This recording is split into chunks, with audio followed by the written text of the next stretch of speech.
Vous, les étudiants du master parcours et élevage en zone aride, vont voir accompagner dans ce cours Dr Matala, maître assistante à l'université Qasdi Mirbah Ouargla.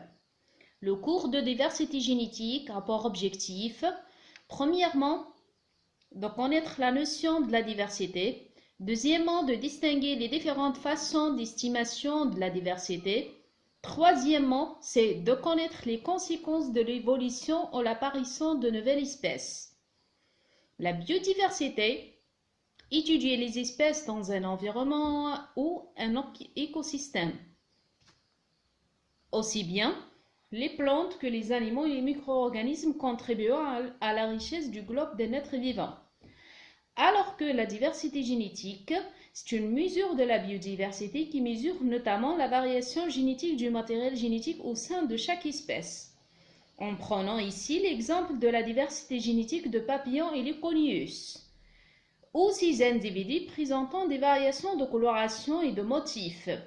Il s'agit d'une diversité génétique de 3 espèces différentes.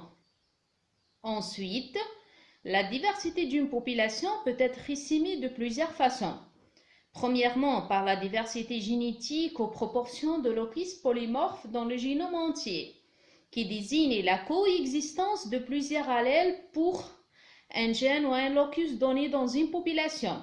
Il explique qu'une espèce présente des individus au caractère phénotypique différent. Deuxièmement, l'hétérozygoté, c'est la fraction des individus qui sont hétérozygotes à un locus particulier. L'hétérozygote se dit pour un individu diploïde du fait de posséder 2 copies différentes du même gène.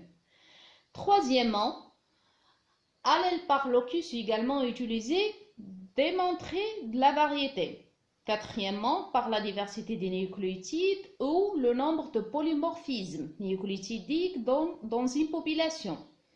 Dans ce cas, le polymorphisme nucléotidique exprime la variation d'une seule paire de bases de génome entre individus d'une même espèce.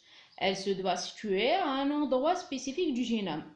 Finalement, on peut dire que la diversité des génotypes est à l'origine d'une très grande variation des phénotypes. Il y aura donc diverses techniques biochimiques qui révélant cette variabilité. On peut citer l'électrophorèse des protéines et l'électrophorèse à l'ADN. Comme indique leur nom, la première, c'est une méthode d'analyse des mélanges de protéines. Elle repose notamment sur la capacité des protéines chargées à migrer au travers des pores d'un gène lorsqu'on applique un courant électrique. Alors que la deuxième permet la séparation de fragments d'ADN ou d'acide nucléique chargés négativement sur l'effet d'un champ électrique, où les molécules de petite taille se déplaçant plus rapidement et migrant plus loin que les molécules de taille supérieure.